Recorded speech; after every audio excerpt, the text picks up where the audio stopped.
smart car is back. Took a spoiler off. So, why is this thing back? Well, title of the video gives it away, but the car stopped running with an electrical issue, got it towed here, ended up being fuse just wasn't put back in the right spot. Car fired up. But then it developed an issue where the throttle stopped working. So spent a couple hours trying to diagnose that, even tried rewiring it, and the throttle's dead. That one right there. So it's just dead, which it happens. It's got some miles on it. So why then do I have the intake manifold off? Well, let me explain. So this car made a decent amount of horsepower for the 0.9 liters that it is. But we knew that there was a major restriction to that, or actually two major restrictions to that. So if you look at the size of our intake ports, they're pretty big. Then you look at the size of our throttle. Are we seeing a problem here? So this thing is tiny, and I know this car is all about fuel efficiency and yada yada, and the turbo definitely helps make up for this, but even with this throttle plate fully opened, you don't even get a full inch diameter of flow. Like the shaft in it takes up an eighth of the total area. Like that's insane. So that's one problem that we're gonna solve. The other problem is the factory intercooler. This thing right here. Not only is it very tiny, but it's extremely restrictive, like ridiculously restrictive. If I were to blow air through here, the velocity of it coming out this side is just so dramatically reduced. Even if I tape up ports, it's just, this is extremely restrictive and really kind of redundant since we have that giant monster right there.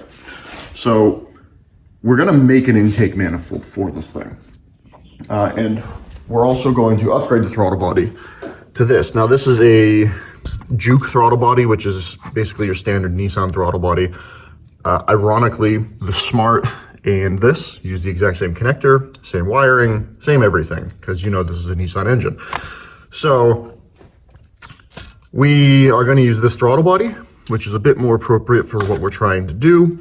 We're going to make a custom intake manifold, which I have already designed in CAD, and I already started 3D printing a prototype. So let me show you that. All right, so here's the manifold that I whipped up. Designed the flange. I printed the flange out on a piece of paper.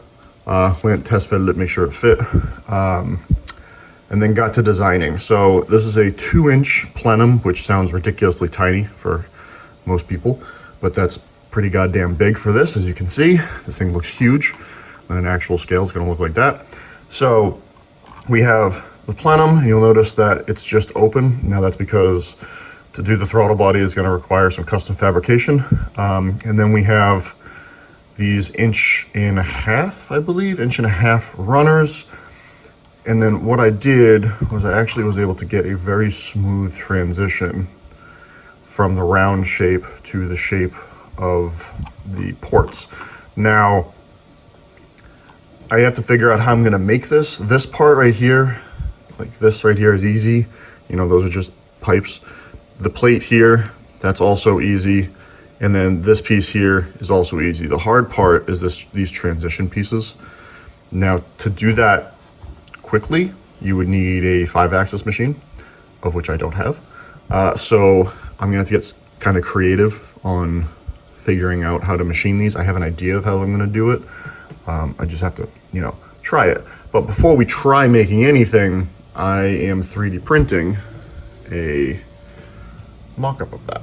So this has been printing for 11 hours now, and it's almost done. Like, actually, I think it just finished. Nope, okay. It's almost done, it's right there. Not a pretty print.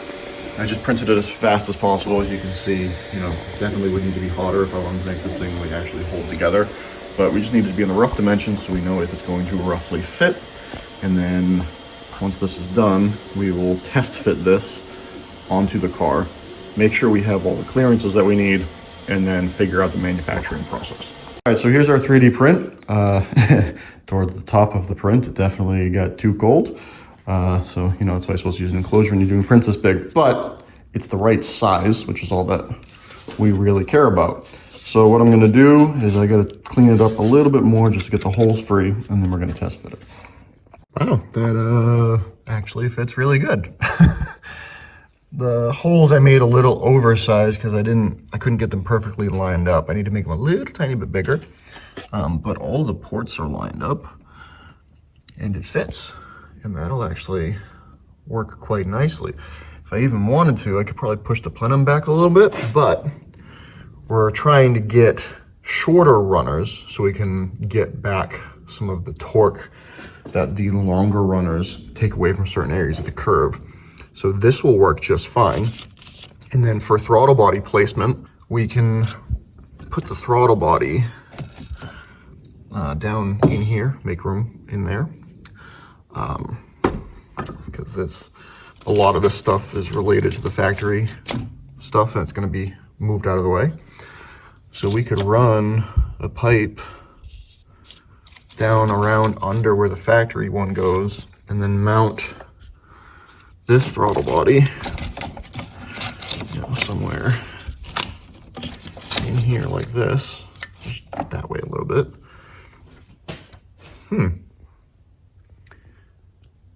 So this might actually work. I'm thinking maybe instead of having it come out the side, we'll have it come out the front. But when I make this, sealing up the ends is going to be easy. That right there is the hard part, the distribution of the air. Getting the air to it, is going to kind of be what's going to be. I wish this would fit, back in there and bolt up like that, and then we just run a pipe out and around. But I don't think there's going to be enough room for this giant monstrosity. So what I'm going to do is pop an injector out of that. Actually, I have the factory injectors right here. I'll take a factory injector. I have to figure out how I'm going to fit the injectors on it next. That's going to be the hardest part of this process, but we know at least this part works. All right, so the injectors fit in at the angle that they're supposed to. So like the factory ones are at a ever so slight tilt this way. And if you looked into the port, you would see that the nose of this thing sticks, right to where it's supposed to go, pointing right at the port itself. So we know the hole is right. So what I have to figure out now is getting it sealed in there. So I'm gonna pull this back out and I'm gonna figure out how I'm gonna do this. All right, so this is what I came up with. It's a little piece that we add to the port. It would get welded on because that'd be the easiest way to do it.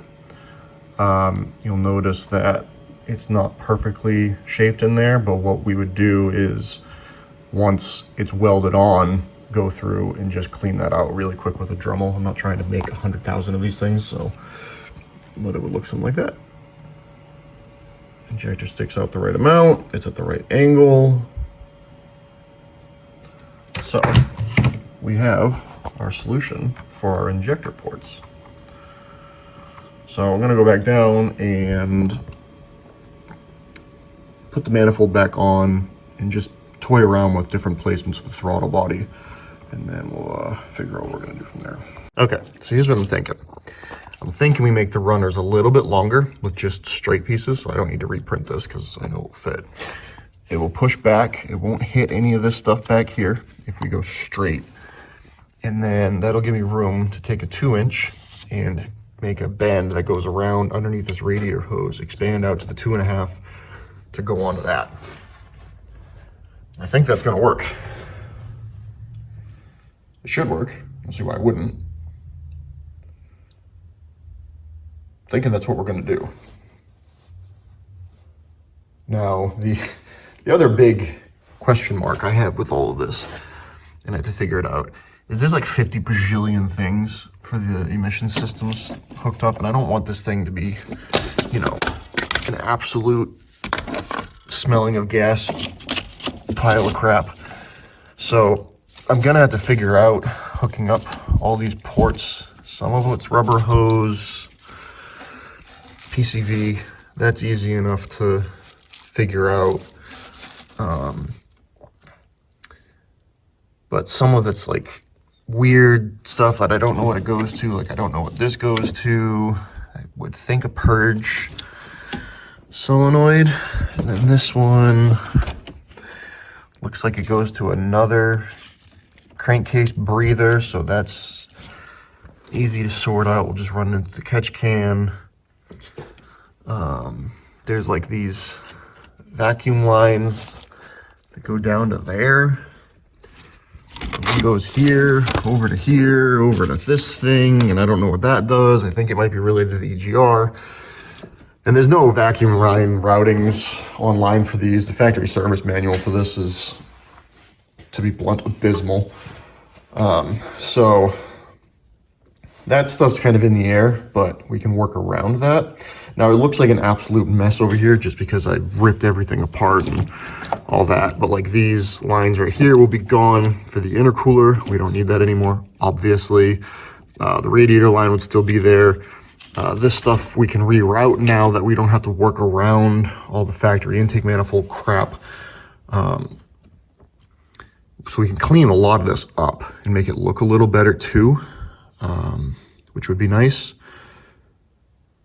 But thinking we have our plan for what the intake manifold is going to look like. So that's the easy part of this. The hard part of this is I now have to make this out of metal. So, you know, flange, that's easy. I can either get that laser cut or have somebody plasma cut it for me. I don't have my plasma table anymore. I had to get rid of it so that I could get the CNC mill. And that's just a little too big to do on the CNC mill.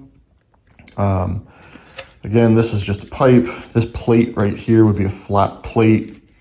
Again, I can have that plasma cut for me, or it's just 3 holes. Really, I could just hole saw it. The runners are just normal bends. I would get 90s and then cut them to the right shape. So basically it's the transition pieces and the little injector doodads that I'm gonna have to machine. Now for the merge pieces, I have some metal stock we can take those out of, which is that. So I think what we're gonna do is we're gonna make one on the CNC and see how it turns out. Because it's gonna be a 2-step process. I'm gonna 3D print just these right here, just one of them, so that I can better visualize this when I'm writing the CAD software, because it's easy for me to have something in my hand. But basically I would make the first part of it standing up like this, and it would go down. Obviously it wouldn't get into where the port is, but it would cut the whole entire top shape. And then we'd flip it over. Then it would go through with a ball nose end mill, and it would clean up to match the port to that side. So it would basically be a straight down hole for the ID of this down, and then it would be a cleanup action on this side. Now the only thing I have to sort out is I've actually never had to use the probing system on this, which is this guy right here. So I have to just sort out how to make sure that I can get centered on a hole, so that, you know, this hole, let's say it's 1.25 inches, I have to make sure I can center the program on that so that it cuts this exactly where it's supposed to on the other side of the port. So I'm gonna 3D print one, and I'm gonna play out that programming. So what I'm gonna do is the next episode is going to be actually making this thing. And we'll do the CNC stuff, I'll show you the programs, and then we'll actually fabricate this thing. Like and subscribe, guys.